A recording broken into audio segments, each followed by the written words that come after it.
तो पशु योनि में कौन जाएगा? देखो, जो रात के 11 बजे के बाद 3 बजे के बीच में भोजन करता है, ये निशाचर है। निशा माने रात, चर माने विचरने वाली। रात में खाना, रात में तुमको 8-10 बजे तक भोजन कर लेने का नियम। 11 आखिरी है, 11 के बाद भोजन में बिल्कुल नहीं होना चाहिए। ये रात नहीं है ऐसे कि तुम्हारा जब मना है तब भोजन। 11 से लेकर 3 बजे के बीच में बिल्कुल नहीं। शांति से भजन करो, सो जाओ, उपद्रव मत करो। अब सीटियां बज रही हैं 12 बजे, चलो होटल में चलते 12 बजे खाने, ऐसे लोग जाते हैं। पशु योनि निश्चित। अपवित्र भोजन, दुर्गंध युक्त भोजन, अभक्ष भोजन, इनको पाने में जो आनंद मानता, रात के 11 से 3 के बीच में भोजन, जो रात में आहार ऐसा करता है उसको पशु योनि मिलती है। जो दूसरों का धन चोरी करता है, जो विद्वान बन करके दूसरों की वंचना करके धन को लूटता है, जो अपने कर्तव्य कार्यों से अनभिज्ञ होकर मनमानी आचरण करता है, जो समयोचित सदाचार का ज्ञान नहीं रखता, वो मूर्ख पशु योनियों को प्राप्त होता है। जो हिंसक स्वभाव का है, जो अपने परिवार वालों को पीटता है, गाली गलौज, थोड़ी सी संपत्ति के लिए मारपीट, ऐसी लड़ाई झगड़ा, कलहप्रिय, कायर, कुत्ते की योनि को प्राप्त होता है। लिखा हुआ है वो कुत्ते की योनि को प्राप्त होता है। जो थोड़े से हिस्सा के लिए भाई बंधुओं को मारपीट, कलह, लड़ाई झगड़ा, इस तरह का व्यवहार, हिंसक स्वभाव, क्रूर स्वभाव, इनको कुत्ते की योनि प्राप्त होती है। जो चंचल स्वभाव, देखो कुछ ना कुछ करते जा, बैठे तो पैर हिला रहे, वो मतलब शांत नहीं रह सकते, उनके शरीर में वाइब्रेट होता रहता है।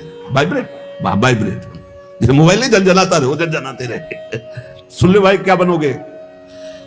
और जो दूसरे के भोजन के लिए लालायित रहता है, कहां से निमंत्रण आ जाए, कैसे हो जाए, क्या व्यवस्था बन जाए, सुनो।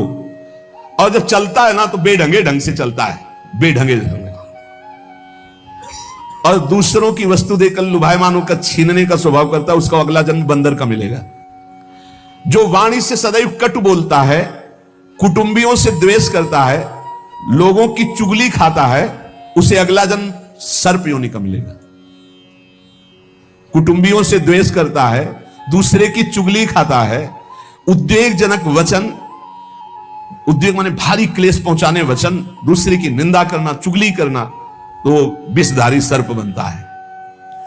जो शरीर से बलवान दीन जनों के ऊपर आक्रमण करके खूब पिटाई मार करना, माता पिता को मारना, ऐसे गरीब जनों को, दीन जनों को मारना, निर्लज और मांस भक्षण करने वाला, उसको अगले जन्म में क्रूर मांस भक्षी, जैसे हाइना, सिंह, सियार, ऐसी योनियों को दिया जाता है। क्रूर हिंसक पशु सिंह जैसे है, जैसे लकड़बग्घा, हाइना लकड़बग्घा है, भेड़िया है, ऐसे जो मांस भक्षण करने वाले हैं, जिनकी आवाज दूसरों को सदैव दुख ही देती है। बोलने का मतलब है दुख ही देना। जो दूसरे को, अब जैसे जा रहे हैं, जंजीर खींचा, वैसे ऐसे वो गिर गए, उनके अंग भंग हो रहे, वो समझ रहे 30-40 हजार की सोने की चैन खींच ली तो हम ब्रह्मा बन जाएंगे। देखो उनको क्या बनना पड़ेगा। जो दूसरों को भय प्रदान करते हैं, दूसरों की संपत्ति छीन लेते हैं, ऐसे लोग अजगर योनि को प्राप्त होते। भूखे मरो जब कभी अवसर मिल जाए तब। ऐसे ये जो दूरदृष्टि न रख के वर्तमान दृष्टि रख करके केवल भोग के लिए दूसरे के दुख का कारण बनते हैं, केवल उनके चिंतन यही चलता रहे, कहां से क्या खा लूं, कहां से क्या उठा लूं, कहां से क्या, बोले हाथी की योनि को प्राप्त होते हैं, वो पशु हाथी योनि को। इस तरह से 83,99,999 योनियां हैं। जो भजन नहीं करते, भगवत विमुख हैं, उनको सब क्रमशः ये प्राप्त होती है। उपासक को चाहिए कि कम से कम इतना तो कर ले कि अगला जन्म मनुष्य का हो जाए, फिर भजन करे अगर कोई कमी रह गई हुई।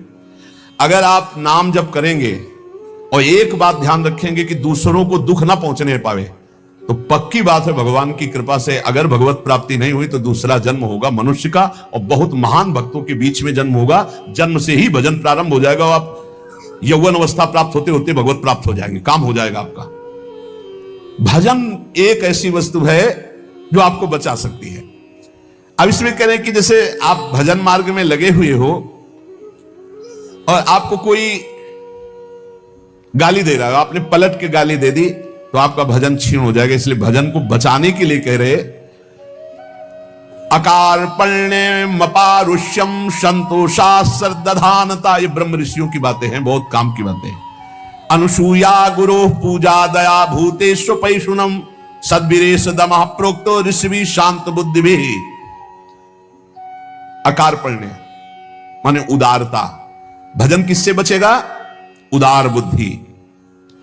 स्वभाव कह रहे हैं कोमल, कोमल स्वभाव से भजन बचेगा। संतोष वृत्ति से भजन बचेगा। गुरु इष्ट पर श्रद्धा वृत्ति से भजन बचेगा। दोष दृष्टि किसी पर ना हो, इसका अभाव हो तो भजन बचेगा। गुरु शुश्रूषा सेवा से भजन बढ़ेगा। प्राणियों पर दया तो भजन बढ़ेगा। किसी की भी चुगली ना करना, संत और ऋषि मुनियों का संग करना, इससे भजन बढ़ता है, पचता है। भजन किससे नष्ट होता है? तो कह रहे हैं जब अवमाने न कुप्पेत सम्माने न प्रहस्यति सम दुखो सुखो धीरा प्रशांति इति कीर्त्यते। जब तुम्हारा अपमान हो और तुम उसका बदले में अपमान कर दो तो तुम्हारा भजन छीन हो जाएगा। और यदि अवमाने न कुप्पेत, अगर तुम्हारा अपमान हो रहा, तुमने क्रोध नहीं किया, तुम्हारा सम्मान हुआ, तुमने सम्मान स्वीकार नहीं किया, बचना भाई, इससे बचना, ये अगला जन्म नहीं होने देंगे। अगर ऐसा उदारता, कोमल स्वभाव, संतोष, श्रद्धा, दोष दृष्टि का अभाव, गुरु सेवा, प्राणियों पर दया, चुगली ना करना, निश्चित निश्चित अगला जन्म नहीं होगा। आप अपने भजन को बचाएं। जब कोई आपका अपमान कर रहा हो तो आप उसके बदले में उसका अपमान ना करें। यदि आपको क्रोध आ गया अपमान करने पर तो आपका भजन का फल क्षीण हो जाएगा। यदि सम्मान हुआ, आप आनंदित हो गए कि हमारा बड़ा सम्मान हो, तो आपका भजन क्षीण हो जाएगा। इसीलिए श्रीपाद भी कह रहे हैं, सम्मानम कलयाति घोर गर्लम नीचापमानम सुधा श्री राधा मुरली धरो बच सके वृंदावन मात्यज। जब कोई सम्मान करे तो उसे भारी विष के समान समझो। सम्मानम कलयाति घोर गर्लम, जैसे बढ़िया खीर मिल रही हो, कान में कोई आके कहते विष पड़ा है तो आप नहीं खाओगे, ऐसे ये सम्मान प्रणाम नमस्कार वाहवाही ये तुम्हारे भजन के नाश करने के लिए है, ये विष है, इसे मत पीना, स्वीकार मत करो। विश्व नमन करे करने दो, तुम स्वीकार मत करो, तुम हर्षित मत हो। और जब अपमान हो तो उसका अपमान करने वाले का कभी अपमान न करना। धीर पुरुष, प्रशांत पुरुष अपने भजन को ऐसे बचा ले जाता है। जैसे कोई अपमान कर रहा है, बहुत बड़ा अमृत है, सच्ची मानिए। जिसका अपमान हो रहा है वो साधु पुरुष जब अपमान सह जाता है तो उसका भजन बढ़ता है, वो सुख से भगवान में शयन करता है। और जब अपमान हुआ और अपमान दूसरे का कर देता है तो उसका भजन छीन हो जाता है, वो अशांत होकर के फिर जगत में शयन करता है। अपमान करने वाला जब कोई सामने से अपमान सह जाता है तो उसका सहन करना उसके नाश का कारण बन जाता है। अपमान करने वाले का निश्चित नाश हो जाता है जब उस सामने वाला बोले ना, केवल चुप रहे। ये बड़ी बात है, पर बहुत कठिन है।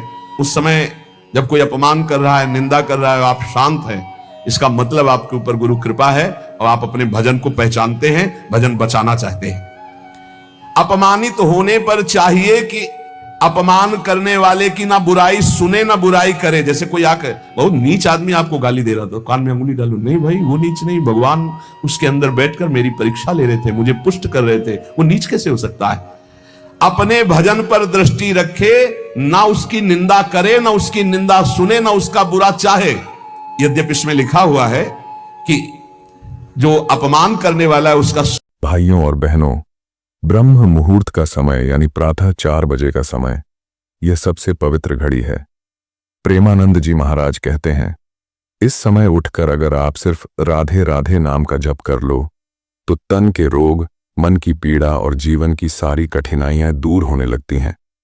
राधा नाम ही सबसे बड़ी औषधि है, राधा नाम ही सबसे बड़ा अमृत है। जो भी इस बेला में नाम जपता है उस पर कृपा बरसती ही बरसती है। प्रातः 4 बजे उठकर इस नाम को जपना। अगर रोग दूर ना हो तो मुझसे कहना। इसको आप वीडियो में डालेंगे तो पहले सूर्योदय का दृश्य, फिर मंदिर की घंटी, फिर राधे राधे जप करते भक्त दिखा सकते हैं।